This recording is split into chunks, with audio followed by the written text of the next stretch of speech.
Androany ndray dia resaka lohahevitra anankiray lehibe. Sao no fanontaniana, izaho ty ve azo vonjena? Izaho malala ny amiko, malala ny zavatra vitako, ny momba rehetra, azo vonjena ve aho? Soratra Masina ihany no ezahantsika akanan'ireo tokisy-andininy hamaliana reny fanontaniana izay mety mandalo anatin'ny saintsika ireny. Ao amin'ny Korintianina 2:5 andiny faraka amby 20 dia misy an'izao teny izao: izay tsy nahalala ota dia efa nataony ota hamonjy antsika mba ho tonga fahamarinan'Andriamanitra ao amin'ny kosa isika. Izay tsy nalala ota, Kristy Jesosy no tsy nalala ota. Tamin'izy velona teto amin'ity tany misy antsika ety dia tsy nisy ray segondra teo amin'ny fiainany ka hoe nanota, fa raha nisy ray segondra fotsiny nanontany dia afaka nitenda efa avalona na hoe na ianao koa ary resy. Fa Kristy Jesosy dia tsy nanana ota, ary Andriamanitra tonga nofo io izay tsy nalala ota no lazain'ny Soratra Masina fa mamonjy antsika ary tonga antsika amin'ny fahamarinan'Andriamanitra. Fa izay tsy malala ota dia efa nataony ota hamonjy antsika mba ho fahamarinan'Andriamanitra ao amin'ny kosa isika. Kristy ilay maty teo ambony hazo fijaliana nandatsaka ny rano ho antsika. Kristy no famonjena ho antsika.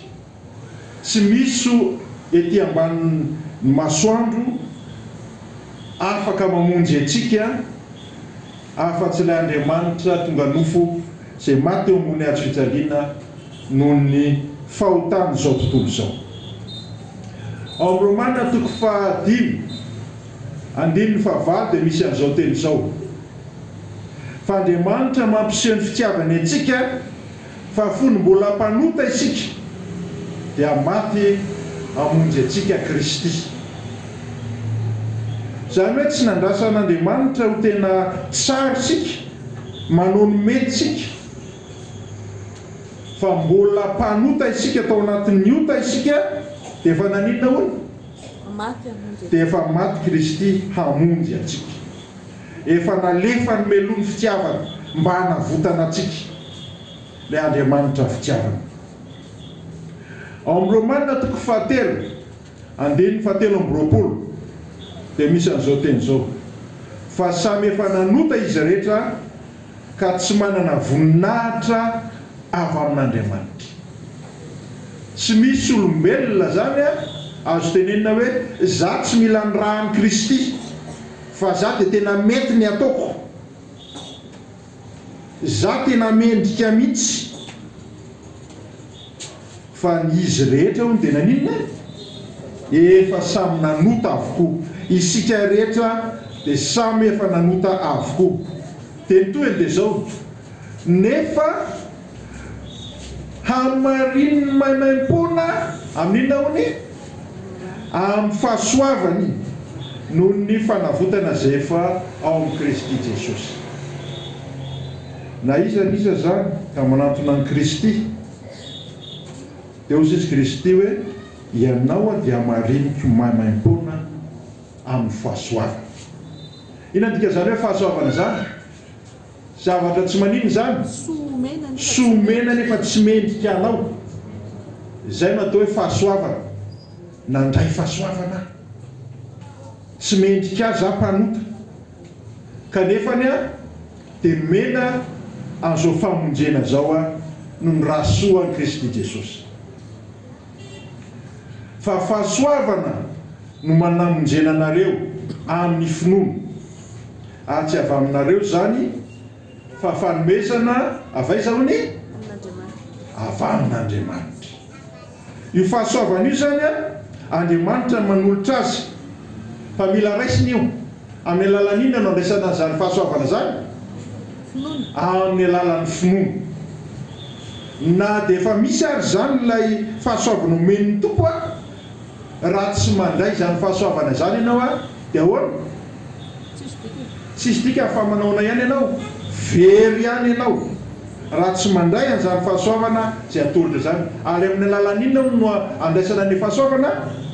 Amin'ny alalan'ny finoana. Ary amin'ny dika teny hafa izy hoe amin'ny alalan'ny finoana Jesosy izay tao amin'ny Jesosy Kristy. Amin'ny alalan'ny finoana izay tao amin'ny Jesosy Kristy dia voavonjy isika mianakavy. Ao amin'ny Romana 5:5 dia misy amin'izao teny izao: ka amin'izany satria fa nohamarinina tamin'ny finoana isika dia aoka isika hanana fihavanana amin'Andriamanitra amin'ny alalan'i Jesosy Kristy tombontsika. Zany hoe rehefa marina ianao, men'Andriamanitra ilay fahamarinana ianao ary niraisinao tamin'ny finoana zany dia nangatan'Andriamanitra aminao dia ninona? Mihavana amin'Andriamanitra. Avela ilay fiainana teo aloha fa nomboka zao ianao dia olom-baovao ao amin'ny Kristy dia mihavana aminy. Ny olona zany ninona tantaram-piainany na toy inona azo lazaina hoe fahotana ny iainany ka manantona an'i Kristy izy dia lazaina soratra masina fa hamarinina amin'ny finoana izy ary angatan'Andriamanitra ny havanany aminy. Raha fitinina zany dia zao: isika na toy inona fahotantsika dia hamarinina maimaim-poana isika ary fahasoavana zany fanamarinana antsika zany. Eo anatrehan'Andriamanitra isika dia marina. Amin'ny alalan'ny finoantsika n'izany dia marina isika ary antsoin'Andriamanitra isika hiavana amin'Andriamanitra amin'ny alalan'i Jesosy Kristy tombontsika. Ao amin'ny Asan'ny Apôstôly 2:20 dia misy an'izao hoe: minoa an' Jesosy tompo dia ahoana hone? Hovonjena ianao sy ny ankonanao. Io efa miveriberina teto foana iteny io ary tsara no atadiavantsika azy fa ny famonjena dia misy, ny fanantenana dia misy. Aiza misy izany fanantenana zany? Ao amin'ny Kristy Jesosy. Tsy ianao ihany no voavonjy fa ninona koa no voavonjy? Ny ankonanao rehetra. Tsy mahafinaritra ve zany? Hoy ny Apôstôly Paoly: nefa no fantatsika fa tsy hamarinina amin'ny asa lalàna ny olona fa amin'ny finoana Jesosy Kristy, dia nino an'i Kristy Jesosy koa isika mba ho hamirinina amin'ny alalan'ny finoana an'i Kristy fa tsy amin'ny alalan'ny asa lalàna, satria tsy misy nofo hamarinina amin'ny asan'ny lalàna. Ny Apôstôly Paoly no miteny an'io. Tsika sisy dia tsy maninona? Tsy hamarinina amin'ny asan'ny lalàna. Fa inona ihany no hanamarinana antsika? Amin'ny alalan'ny finoana an'i Jesosy. Tsy ny lalàna zany no manavitra antsika. Na mitandrina lalàna toy inona ary tsika, tsy mahavonjy antsika zany. Fa iza ihany no mahavonjy antsika?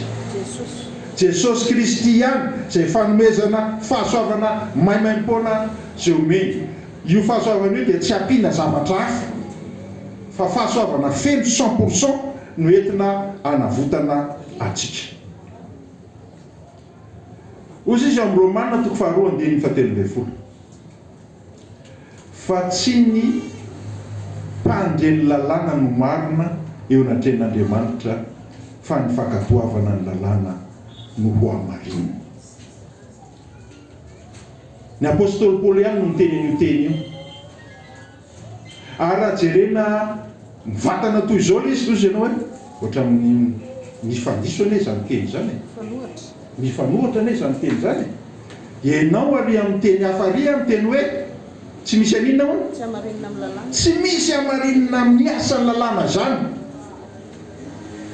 nefa natao amin'ny Romanina indray ianao dia miteny hoe fa tsy ny mpandreny lalàna no marina eo anatrehan'Andriamanitra fa nympaninona hoe ny mpakatoa ny lalàna no hamarina. Mpanoratra ray ihany nanoratra an'ireo. Ny nanoratra tao amin'ny Galatiana milaza fa tsy misy marina amin'ny asan'ny lalàna, sy ilay nanoratra ao amin'ny Romanina izay nanao hoe tsy ny mandeha fotsiny lalàna zava-dehibe fa maninona an'izany lalàna zany keo makatoa ary ho hamarinina izy amin'izany asan'ny lalàna izany, amin'izany lalàna izany. Ny apôstôly Paoly ihany no miteny an'izao ao amin'ny Romanina 7:7. Koa mahafoana ny lalàna amin'ny finoana va isika? Dia ahoana sisy? Sanatria izany. Ny andika izany hoe sanatria izany? Tsy izany mihitsy no izy. Tsy izany mihitsy no izy. Fa maninona ao antsika? Mampiorina tsara ny lalàna isika. Ny apôstôly Paoly ihany mbola miteny an'io ao amin'ny Romanina 7:7.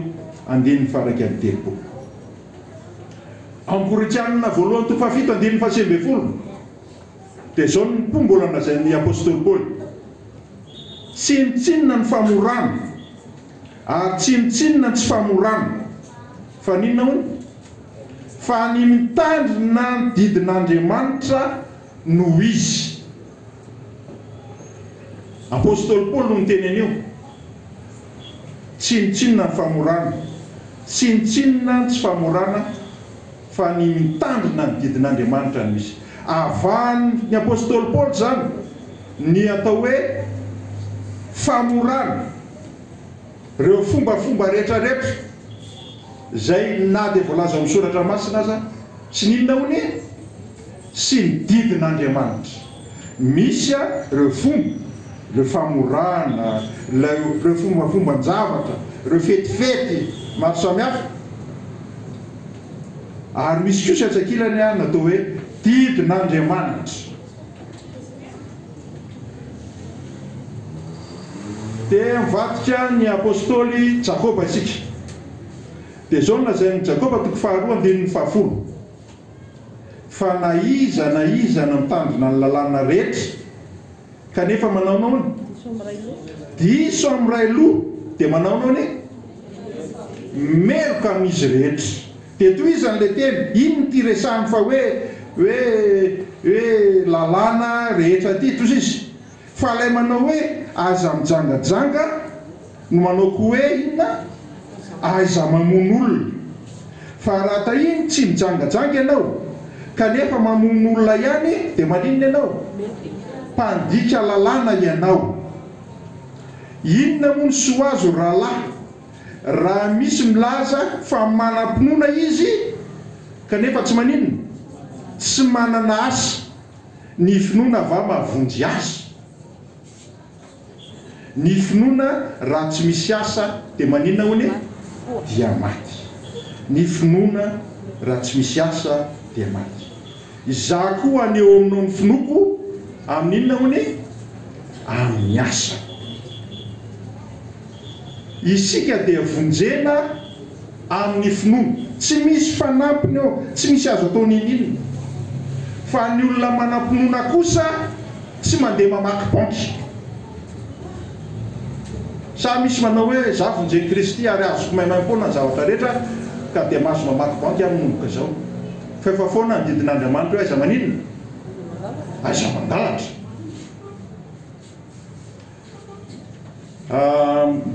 Mbola tanoranora ny zanakay, mbola kelikely, dia nisy fandaharana izay nivoaka tamin'ny TV Plus. Havana anankiray izay no nitory tao amin'ny TV Plus, karazana dialogy. Tamin'izany TV Plus mbola teto ambody fiakarana teto.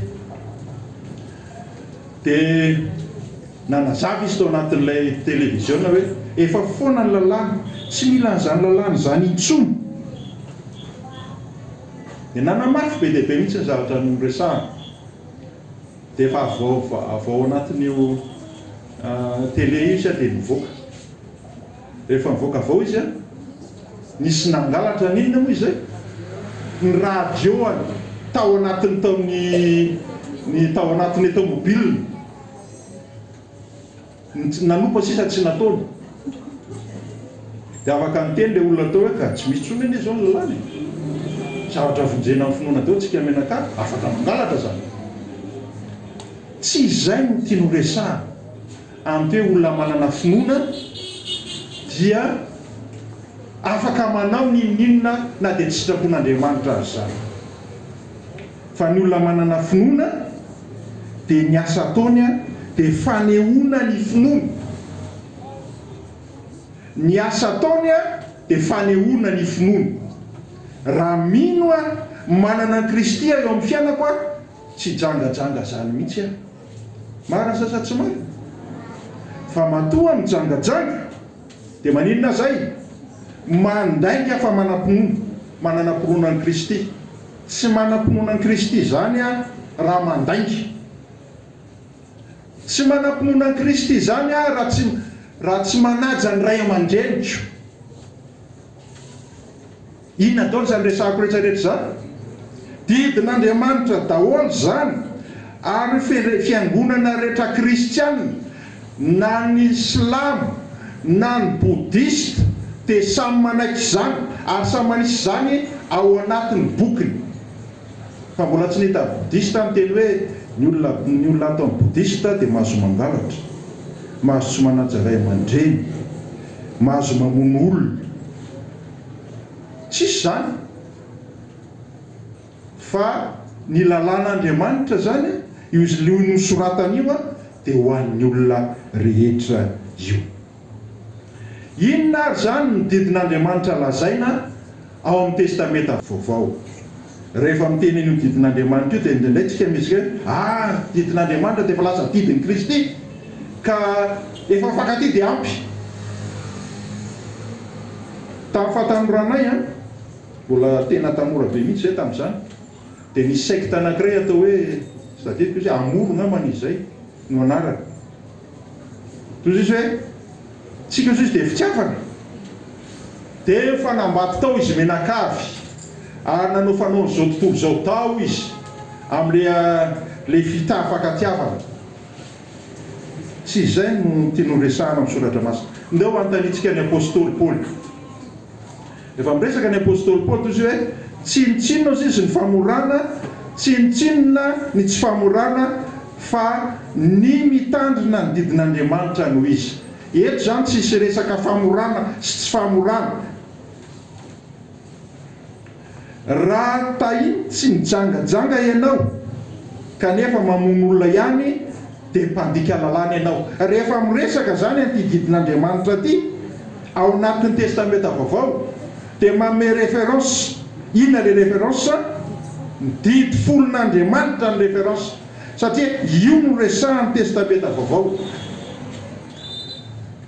na iza mitandrina ny lalàna rehetra nefa diso amin'ny ray loha dia meloka amin'izy rehetra ary tehivitra hozy izy Jesosy nisy tovolahy nanantonan'i Jesosy dia niteny hoe tompo inona re no ataoko mba andovako ny fiainana mandrakizay dia hozy izy Jesosy no niteny an'ity Jesosy mivatana no niteny an'ity raha hitehiditra any amin'ny fiainana ianao dia ahoana izy tandremo ny didy hozy izy Jesosy Matteo 7:7 dia avy eo re raha lehilahy nanontany raha lehilahy nanontany Jesosy inona moa zany didy ho tandremako zany dia novaliany Jesosy zay Matteo 7:7 toy no ihany ary hoy Jesosy ny hoe aiza mamono olona aiza mijangajanga aiza mangalatra aiza vavolombelona mandaingy manajany rainao sy ny reninao inona daholo zany didin'Andriamanitra didy folo zany resahantsika zany didy folo zany tononony Jesosy rehefa milaza izy hoe mitandrema ny didin'Andriamanitra rehefa miresaka ny testamenta vaovao mitandrema ny didin'Andriamanitra didy folo zany resahana izany tiavany namanao tahaka ny tenanao everina ihany tsika amin'ilay teny zay lazain'i Jakoba hoe fa na iza mitandrina ny lalàna rehetra nefa diso amin'ray loha dia manao ny meloka izy. Raha ianao zany no tsy mangalatra, tsy mba mpamon'olo zany raha olona tsara fanahy ianao, fa misy sampy kely fotsiny ao an-tranao mba hiarovanao ny fanananao eo anatrehan'Andriamanitra ianao manao meloka ianao, na tsy mijangajanga ianao na tsy mamon'olona ianao dia misy didy fahafiry zay, didy voalohany aiza maninona, aiza manan'Andriamanitra hafa fa zaho ihany. Mbola manana sampy kely ianao apetraka ao, mbola misy sarin-javatra kely entinao dia fatoranao riban kely any Ampitandramasina no misy manao an'izany, sary-bakoly kely dia asiany riban kely dia asiany fanjaitra kely. Aiza manao sarin'ny zavatra vao sikotranao izy tompoko, na tsy mpangalatra ary ianao, na tsy mpamon'olona ary ianao, na karakarainao tsara ny ray aman-dreninao, fa manana zavatra kely ianao ao an-trano ao, manana zavatra kely ianao ao an-trano ao izay tsisy mpahafantatra, ravoravo ny zavatra kely izay arovanao fiainanao dia ahoana izy ny tompo? Ohatrany tsy mitandrina ny rehetra ianao, ohatrany tsy mitandrina ny rehetra ianao. Ny olona rehetra dia mitandrina ny didin'Andriamanitra, afa-tsy ray loha ihany ao amin'ny didin'Andriamanitra, anankiray ihany ao amin'ny didin'Andriamanitra. Na inona ianao, na boudiste ianao, na silamo ianao, na protestante ianao, na katolika ianao, na tsafatra ianaranao, dia tsy misy fiangonana misy na fivavahana misy miteny hoe aiza tandremana ny didin'Andriamanitra, fa dana mangalatra, dana mamon'olona, dana manao an'izao. Fa anankiray kosa ny olana dia ity didy fahefatra ity. Rehefa miresaka ny didy fahefatra io dia manana argument be dia be resahana, manana antony be dia be resahana hoe tsy mitandrina ny didy tsontsika. Raha ohatra ianao ka miresaka ray aman-dreny ka miteny aminy hoe tsy mahita zaza ianao izay tsy manaja ray aman-dreny toy izany hoe didin'Andriamanitra dia miteny fa aja eo ray aman-dreny, tsisy ny teny mihitsy hoe vavombotombony azo fijaliana iny ihany iny ka mahazo tsy manaja ray aman-dreny tsony.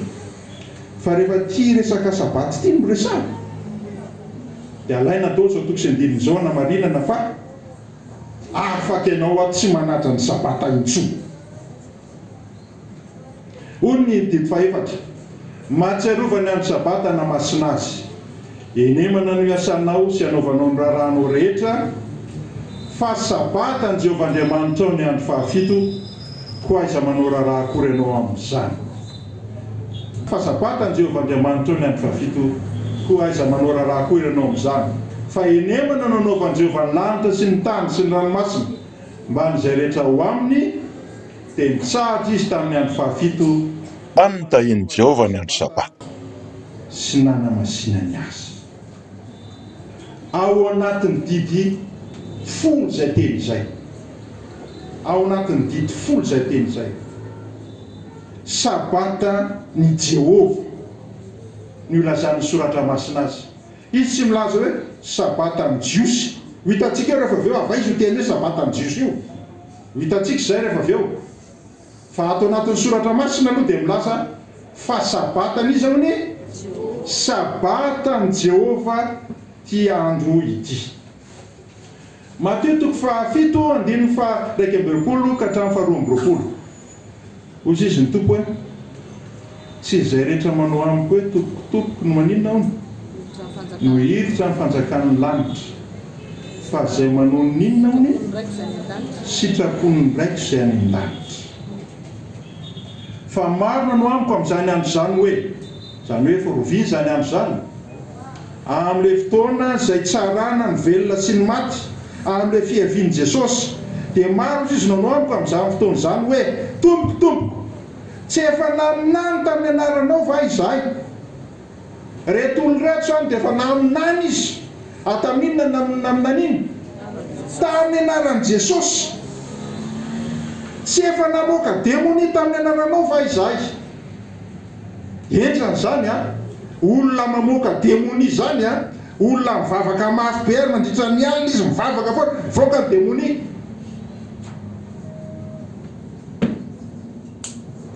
tsy efa nanao asa lehibe maro tamin'ny anaranao va izay efa nanao asa be dehibe izy namonjy nanao trano ny volany rehetra dia namparitany amin'ny anaran'i Jesosy fa hono izy Jesosy dia ambarako amin'ny marina hoe tsy fantatro akory ianareo hatrizay mielamiko ianareo mpanao meloka izy fahadisom-panantenana lehibe rehefa tombo Jesosy nieritreritra fa ato anatin'ny lalan'ny fahamarinana tsy malala zavatra fa zay fa manompo an' Jesosy za efa manao tompoko ary mivavaka foana ary efa mivavaka dia mahafaka démonie mihitsy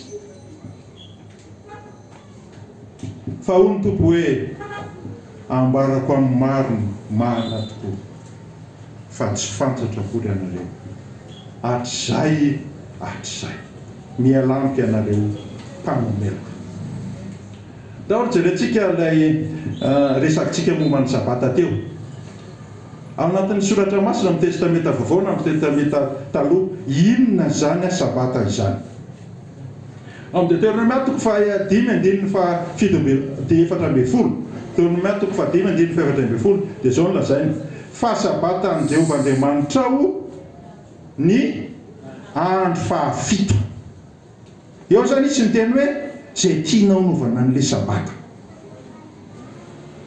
fa efa mivavaka ianao dia mety tsisy an'izay anaty soratra masina fa ny marian'Andriamanitra tsara mihitsy hoe le andro fahafito no izy tamin'ny maty Jesosy a ina moa ny andro nahafatesan'i Jesosy Rabbi Zoma ny andro nahafatesan'i Jesosy dia zao no lazain'ny soratra masina amin'ny Luka toko fa 7:3 dia napidiny ny faty ka nofonosiny ariry madinika dia naleviny teo amin'ny fasana no lavahana tamin'ny vato izay tsy mbola nandevenana ny olona ary andro fiomanana zany andro zany ka efa inony atombotra ny sabata ilay fotoana zany izay nandevenana an' Jesosy dia inona andro mialohan'ny sabata andro mialohan'ny sabata soratra masina no teny zany andro mialohan'ny sabata raha zoma zany ny nandevenana an' Jesosy dia ny andro alohan'ny sabata zany a dia zoma io inona zany sabata ny ao aorianany zoma zany a natao hoe sabata iza moa no tompon'ny sabata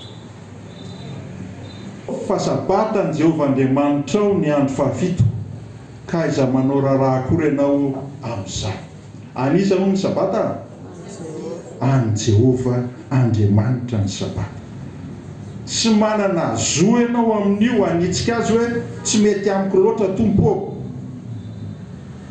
tsy mety amiko loatra io a miasa be anetsena amin'io fotoan'io a mandeha be ny varotra amin'io fotoan'io a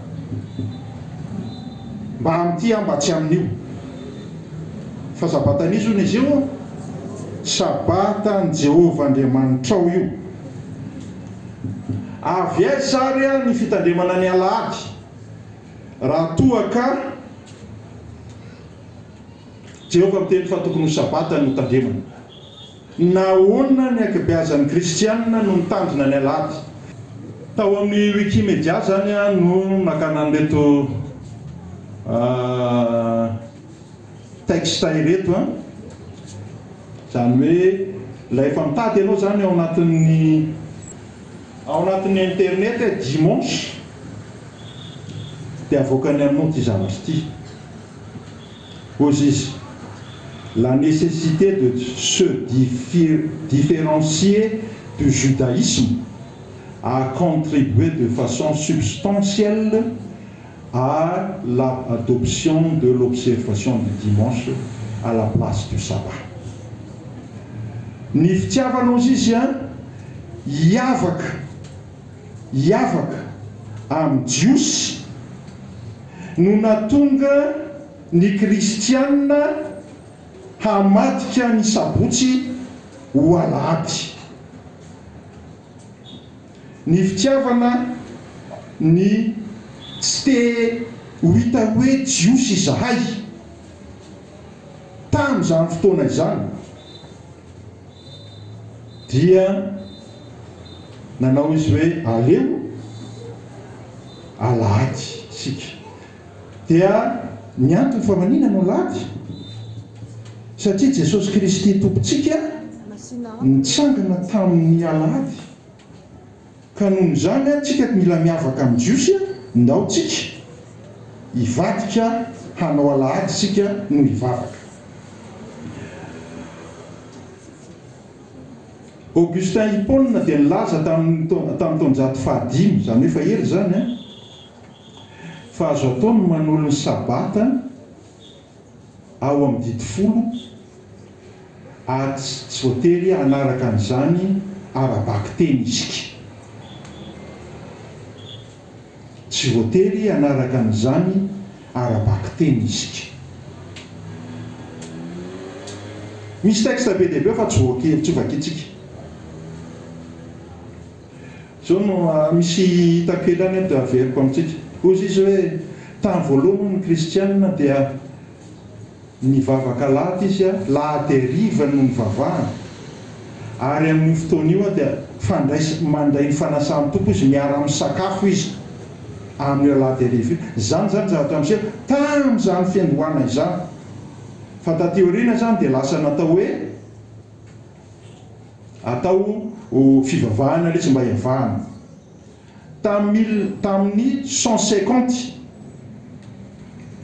dia nisy an'izany Justin de Naplouse zany izay nilaza hoe ny alahady ozy izy dia andro ny masoandro, ary ny olona tamin'izany fotoana izany dia nivavaka tamin'ny masoandro.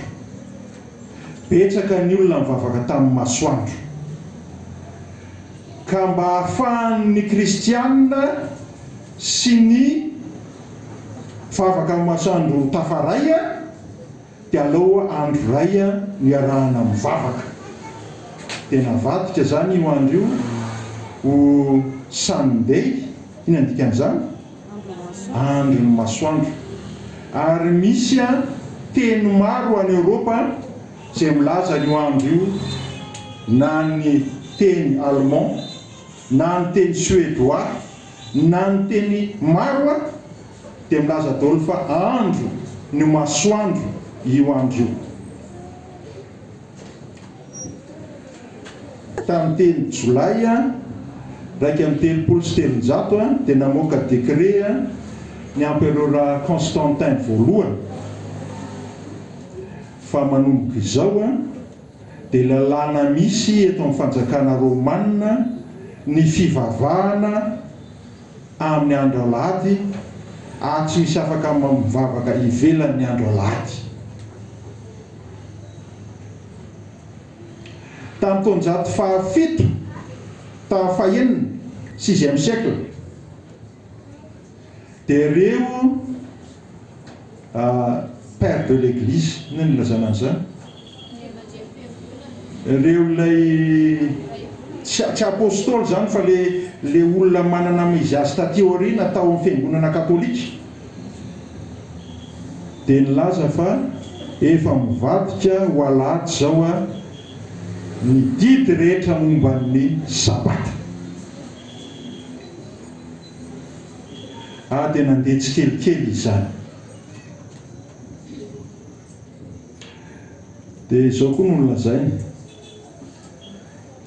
parmi les premiers chrétiens, certains continuent à observer le sabbat durant encore plusieurs siècles.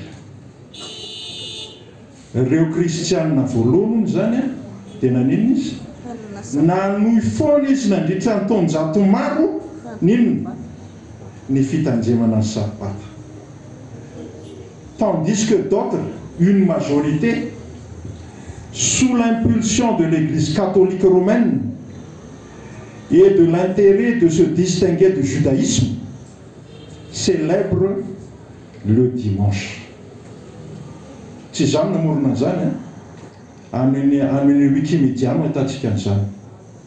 Jamais nisy zany olona azo atao hoe na dia tsy maro anisa ary izy, mbola nanohy foana izy nandritra ny taonjato maro, naninona foana izy, nitandrina ny sabata foana izy, na dia ny maro anisa aza vokatry ny fitiavana amin'ny fiangonana katolika sy fitiavana te hiavaka amin'ireo judaïsta, dia nasa nankalaza ny andro alahady. Raha fitinina zany dia zao, azonareo jereny io any amin'ny internet ny fiangonana katolika romanina zany no namadika ny sabata sabotsy ho alahady. Fa ao anatin'ny soratra masina hatrany amin'ny Genesis ka hatramin'ny Apokalypsy dia tsy ahitanao toko ray na teny iray milaza fa efa alahady zao ano tandremana. Tsisy ao. Raha ohatra ka miteny hoe ny anay dia ny baiboly ihany ary izay voalaza amin'ny baiboly ihany no arahana, dia tsy tokony hanaraka izay lazain'ny katolika ianao zany na ny fiangonana hafa izay namadika an'io sabata an' Jehovah nisa, an' Jehovah Andriamanitra io ho alahady. Tazana ve ity soratra ity sa tsy tazana? Mba lehibe kely any izy io. Zao no lazain'izy io hoe tamin'ny andro romanina hony dia nanompo amin'ny masoandro izay soleil invaincu. Ina ny dikan'izany? Soleil invaincu. Ina no mety azo andikana an'izany? Masoandro tsy mety resy. Zay zany azo miresahany an'ity masoandro ity, masoandro tsy mety resy. Fa tamin'ny 3e siècle hony dia nivadika zany ny fanompoana ny Apollon sy Mitra ho lasa fanomponan' Jesosy io andro alahady io. Dia ao anatin'io koa dia ozy izy hoe any amin'ny internet koa natako an'ity fa tsy zany namorona azy zany empereur Aurélien zany hono tamin'ny 270 ka hatramin'ny 275 dia nilaza fa namorona temple anankiray izy ho voninahitry ny masoandro. Ka ny fotoana izay nahavitan'io temple io dia 25 décembre 274. Ary izy moa ny mpanjaka dia zao no miteneniny hoe 25 décembre izany manomboka zao ny ankalazana ny nahaterahan'ny masoandro invaincu. Ka rehefa nivadika ho kristianina taty aoriana reo empereur dia tsy mora tany namadika an'io hoe andro nahaterahan'ny masoandro io ino? Nahaterahan'i Jesosy indray satria izy kristianina. Fa tsy misy teny iray akory ao anatin'ny soratra masina zany milaza fa 25 décembre niteraka Jesosy. Tsisy filazana an'izany ao.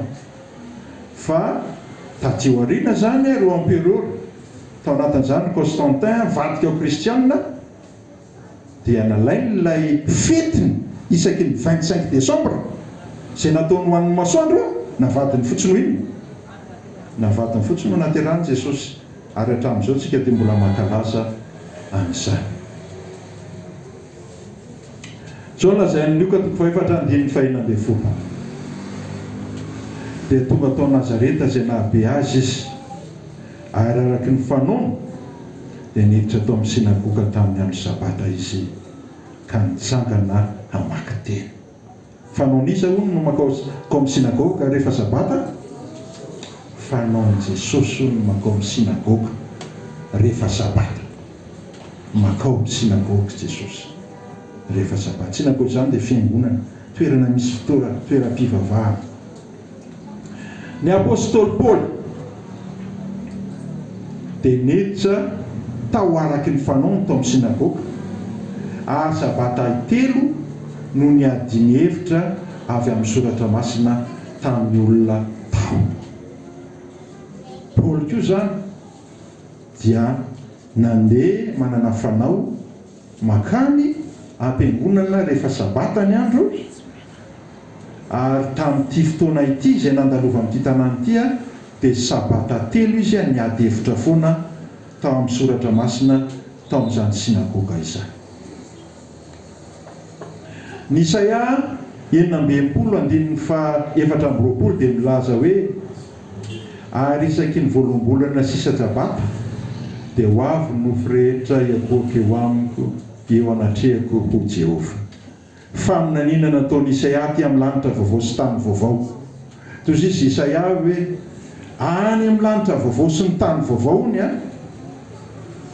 dia isaky ny voaloham-bolana sy isaky n'inona? Sy isaky ny alady fa isaky ny sabata dia ho avy ny nofo rehetra iakohako eo anatrehako ho Jehova. Fotoana zao hanapahana hevitra, hanaja ilay didy faefatra amin'ny soratra masina ve aho, ilay teny hoe mahatsiarofo. Mahagaga io didy nataon'Andriamanitra io izy miteny hoe tandremo ny sabata, sy izay no teneniny, fa izy hoe mahatsiarofo. Inona dikan'izany mahatsiarofo zany? Aiza diny. Fantatr'Andriamanitra fa andrisan'ny taonjato maromaro ny fandimby alohan'ny fiverenany dia betsaka ny olona no anadina ny didy tokana ao anatin'ny didy folo io. Ny rehetra dia ho ankatoavina daholy, tsisy mandany ny rehetra, fa kosa le anankiray ilay tokana ilay miteny hoe mahatsiarova dia lasa diny ka izy. Ndao tsika hanaraka ny dian'i Kristy eo amin'ny fiainana,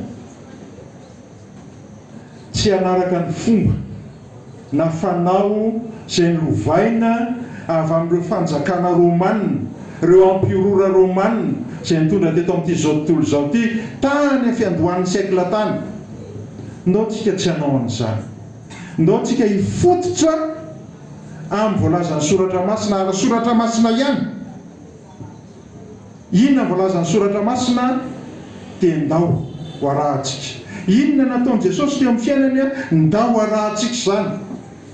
Fa tsy hoe inona nataon'izy ireo, na inona nataon'ny be sy ny maro, na inona nataon'ny mpampianatra anay, fa hoe inona ny voalazan'ny soratra masina. Amin'ity takarivo ity zany dia miantso antsika rehetra hoe ndao tsika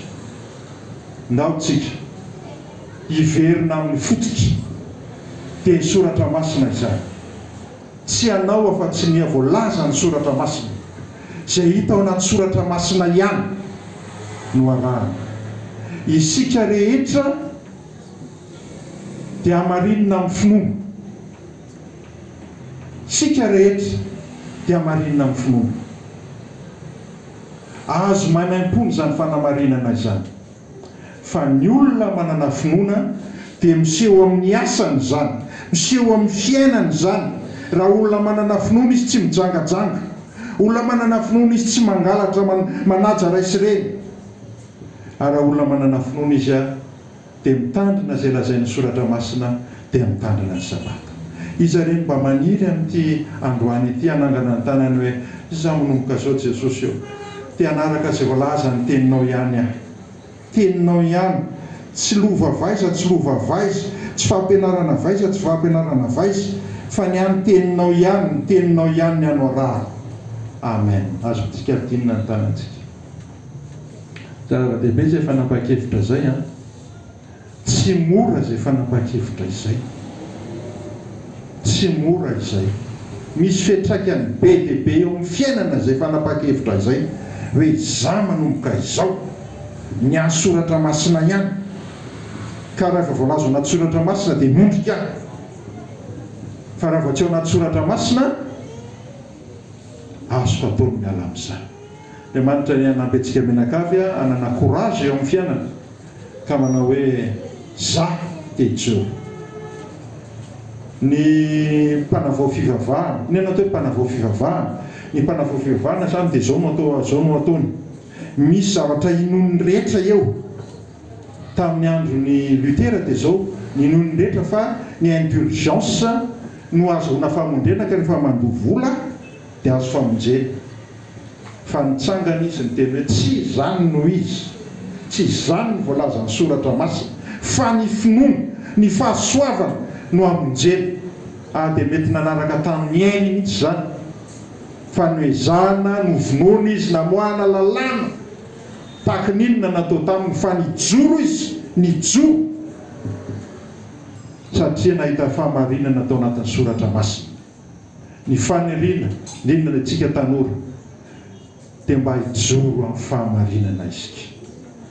Na inona mety filozofia na fampianarana izay mety miseho manodidina antsika dia zao anatin'ny fo.